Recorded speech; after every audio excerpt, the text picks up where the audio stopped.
अस्सलामुअलैकुम वरहमतुल्लाहि वबरकातुहू। कैसे हैं आप लोग? उम्मीद है कि आप सब खैरियत से होंगे। आज हम अपने लेसन नंबर 1 के पार्ट 2 के साथ आपकी खिदमत में हाजिर हैं। अपनी वीडियो का आगाज़ मैं हुज़ूर अकरम सल्लल्लाहु अलैहि वसल्लम की हदीस पाक से करूँगी। हुज़ूर अकरम सल्लल्लाहु अलैहि वसल्लम का इरशाद पाक है, तुम में से बेहतर शख्स वो है जो कुरान सीखे और सिखाए। आज हम जो है वो हमारा पहला सबक जो है वो पहला सबक हमने ज़ा तक पढ़ा था, लेकिन मैं आपको एक दफ़ा दोबारा अपना सबक जो है वो रिवाइज़ करवा देती हूँ और उसके बाद हम आगे से उसका जो है आगे बढ़ेंगे। पहले हम अपनी इल्म इज़ाफ़े की दुआ पढ़ लेते हैं। आऊज़ु बिल्लाहि मिनश शैतानिर रजीम, बिस्मिल्लाहिर रहमानिर रहीम। और बिज़िदनी इल्मा, ए रब मेरे इल्म में इजाफ़ा फरमा, मेरे पढ़ने वालों और सुनने वालों के इल्म में भी इजाफ़ा फरमा। अलिफ अलिफ बा बा। अपने दोनों होठों के अंदरूनी हिस्से को मिला के, यानी कि जो इनर पार्ट होता है हमारे होठों का, लिप्स का, उसको हम जब प्रेस करेंगे तो बा की आवाज़ निकलेगी, बा बा। ता हमने कैसे पढ़ा था? ता के लिए हमने अपनी ज़बान की नोक को ऊपर वाले दांतों की जड़ से टच किया था, जड़ से, यानी कि जहाँ से हमारे ऊपर वाले दांत शुरू हो रहे होते हैं वहाँ हम ज़बान टच करेंगे और पढ़ेंगे ता ता। सा के लिए हमने अपनी ज़बान को अपने सामने के दांतों की नोक से टच करना है, यानी कि अपने सामने वाले दांतों के किनारे पे टच करेंगे नरमी के साथ, तो हमारी सा की आवाज़ निकलेगी। जैसे कि सा सा, सीटी नहीं निकालनी है। सा जो है वो नरमी से पढ़ने वाला हुर्फ है। उसके बाद हमने पढ़ा था जीम जीम। हा जो है उसकी आवाज़ के लिए मैंने आपको बताया था कि हलक के दरमियानी हिस्से से आवाज़ निकलेगी। थोड़ा सा हलक को दबा के हवा को बाहर निकालेंगे तो हा की आवाज़ निकलेगी। हा हा हा। अब है हौ। हलक के ऊपरी हिस्से से खुरदरी सी आवाज़ हम बाहर निकालेंगे तो हौ की आवाज़ बनेगी। हौ, हलक के ऊपरी हिस्से से। दाल दाल। दाल के लिए वो सेम तरीका जो मैंने आपको ता के लिए बताया है वो रिपीट होगा। अपनी ज़बान की नोक को सामने वाले दांतों की जड़ में लगाएंगे। दाल दाल के लिए जो तरीका मैंने आपको सा के लिए बताया है वही दाल के लिए यूज़ होगा। नरमी से अपनी ज़बान की नोक को सामने वाले दांतों की किनारे पे, यानी कि नोक पे टच करेंगे तो दाल की आवाज़ निकलेगी, दाल। ठीक है। रॉ के लिए मैंने आपको बताया था कि अपनी ज़बान को जो है वो फोल्ड करके अपने ऊपर की दाढ़ों पे टच करना है। लेफ्ट साइड और राइट साइड के दोनों तरफ की दाढ़ों पे टच करेंगे और थोड़ा सा मोटा पढ़ेंगे। रॉ ज़बान को फोल्ड करें और अपने दाढ़ों पे टच करें। सीधे हाथ उल्टे हाथ दोनों हाथ की दाढ़ों पे टच करेंगे तो रॉ की आवाज़ निकलेगी, रॉ। ज़ा के लिए मैंने आपको बताया था कि जो है हमारी जो ज़बान की नोक है उसको नीचे वाले दांतों की जड़ पे टच करेंगे तो ज़ा की आवाज़ निकलेगी, ज़ा। नीचे वाले दांतों की जड़ पे टच करेंगे तो ज़ा की आवाज़ निकलेगी। मैंने ये सब आपको पिछली वीडियो में बताया था और एक साथ एक वीडियो क्लिप भी आपको शेयर किया था ताकि आपको समझने में आसानी रहे, और आज मैंने आपको दोबारा सारी मूवमेंट समझा दी है ताकि जो थोड़ी बहुत आपको जो चीज़ आपको नहीं समझ में आई हो, जो मिस हो गई हो, तो वो इस वीडियो से क्लियर हो जाए। पिछली वीडियो में मैंने आपको सिर्फ वीडियो क्लिप दिया था और अब मैंने अपनी ही सारे लफ्ज़ों की अदायगी को आपको समझाने की कोशिश करी है। अब हम अपना सबक आज का आगाज़ करते हैं जो है सीन से। सीन के लिए सेम वही तरीका इस्तेमाल होगा जो हमने ज़ा के लिए किया है। सीन को हम थोड़ा सा बारीक पढ़ेंगे, खींच के पढ़ेंगे। अपनी ज़बान की नोक को नीचे वाले दांतों की जड़ पे टच करेंगे और सीटी की आवाज़ निकालेंगे। सीन थोड़ा सा खींच के पढ़ेंगे, सीन। इस वीडियो में देख सकते हैं आप सीन की आवाज़ कैसे निकल रही है। सीन, सीन,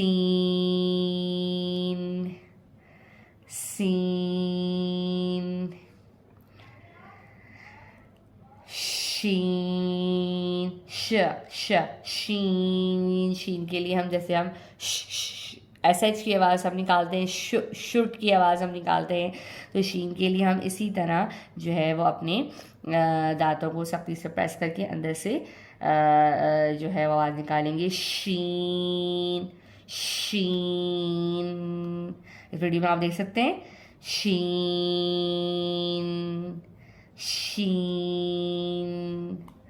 अब ज़बान की नोक को जो है वो नीचे वाली दांतों की जड़ में टच करना है। जैसे हमने सीन को पढ़ा था इसी तरह हम स्वाद को पढ़ेंगे, लेकिन सीन के लिए हमने बारीक आवाज़ निकाली थी और स्वाद को हम मोटा पढ़ेंगे। स्वाद को हम कभी भी स्वाद नहीं पढ़ेंगे। बहुत सारे लोग स्वाद पढ़ते हैं, स्वाद नहीं होता, स्वाद, स्वाद। ज़ुबान की नोक को नीचे वाली दांतों की जड़ में टच करते हुए थोड़ा मोटा पढ़ेंगे, स्वाद, स्वाद।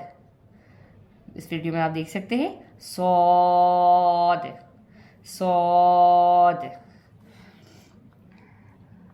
ज़ौद के लिए जो है हम जैसे हमने रॉ की आवाज़ निकाली थी, इसी तरह हम जो है वो ज़बान को फोल्ड करके जो है वो अपनी किसी भी एक दाढ़ में टच करेंगे, जिस पे आपको इजी हो, लेफ़्ट पे या राइट पे, जहाँ पे भी इजीली आपकी ज़बान टच हो रही हो वहाँ पे आप टच करके आवाज़ निकालेंगे, वॉद, वॉद। अपनी ज़बान को फोल्ड करके उसकी फोल्ड को आप अपनी जो है वो दाढ़ में, अपर जॉस में टच करेंगे और आवाज़ निकालेंगे, वॉद, वॉद। तो तो के लिए वही सेम प्रोसेस यूज़ होगा जो हमने दाल और ता और दाल के लिए नहीं यूज़ किया था, यानी कि ज़बान की नोक को सामने वाले दो दांतों की जड़ में लगाना है, तो, लेकिन यहाँ हम इसको थोड़ा सा मोटा पढ़ेंगे, तो वीडियो में आप देख सकते हैं, तो, ठीक है। तो वो जो है वो उसी तरह नमी से पढ़ने वाला हरूफ है, जैसे हमने पीछे ता, दाल और वो, ये तीनों एक ही मखरज से अदा होंगे, यानी कि ज़बान की नोक को सामने वाले दांतों के किनारे से लगाने से वो की आवाज़ निकलेगी, वो, लेकिन थोड़ा सा मोटा पढ़ेंगे, वो। तो और वो दोनों को मोटा पढ़ते हैं, वो नरमी से पढ़ना है, कोई सीढ़ी की आवाज़ नहीं निकालनी, नरमी से पढ़ेंगे। ज़बान की नोक को सामने वाले दो दांतों के किनारे पे लगाने से वो की आवाज़ अदा होगी, वो। मेरे साथ साथ दोहराइए, वो। वीडियो में आप देख सकते हैं कि किस तरह वो को की आवाज़ निकल रही है, वो, वो। आइन, आइन जो है हलक के बीच में से अदा होगा, जैसे हमने हा की आवाज़ के लिए मैंने आपको बताया था कि हलक के बीच में से हम जो है जब हवा बाहर निकालते हैं तो हा की आवाज़ निकलती है, और जब हलक के बीच में से हम दबा के जो है ना आवाज़ को दबाएंगे, हलक को दबा के पढ़ेंगे तो आइन की आवाज़ आएगी। जब हा पढ़ रहे थे हम तो हवा को बाहर निकाल रहे थे, हा। आइन के लिए हम जो है वो दबा के पढ़ेंगे मगर हवा बाहर नहीं निकालेंगे, आइन, आइन, ठीक है। आइन, वीडियो में आप देख सकते हैं, आइन।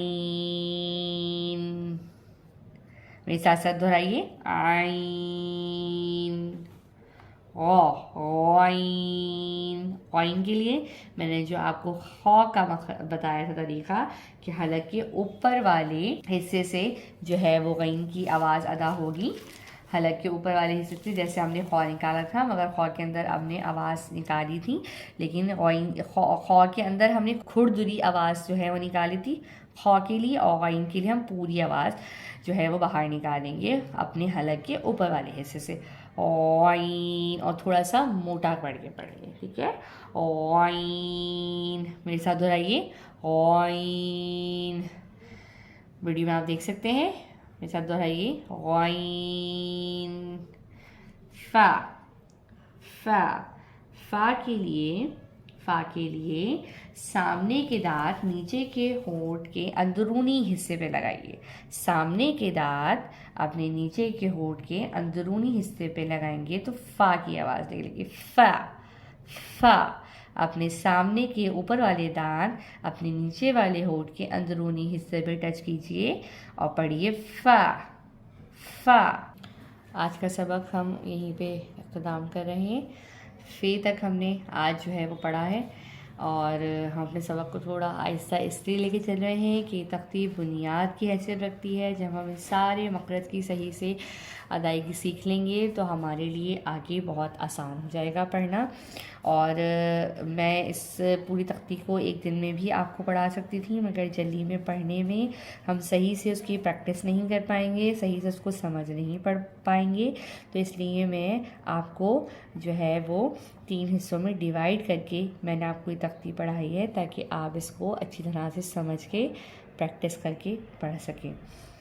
अगले लेसन में हम जो है वो आगे से वीडियो का आगाज़ करेंगे और बाकी सबक आपको अगली वीडियो में देंगे। बस अपनी वीडियो का इख्तिताम मैं इस दुआ के साथ करती हूँ कि अल्लाह ताला हमें जो है वो ज़्यादा से ज़्यादा कुरान पढ़ने की, समझने की और उस पर अमल करने की तौफ़ीक़ अता फ़रमाए। मेरी वीडियो को ज़्यादा से ज़्यादा लाइक करें, शेयर करें और सब्सक्राइब करें ताकि ज़्यादा से ज़्यादा लोग इससे मुस्तफ़ीद हो सकें। और बेल आइकन का बटन ज़रूर प्रेस कीजिएगा ताकि मेरी सारी वीडियोस आपको रेगुलर बेसिस पे मिल सकें। जज़ाकल्लाह, दुआओं में याद रखिएगा। अल्लाह हाफ़िज़।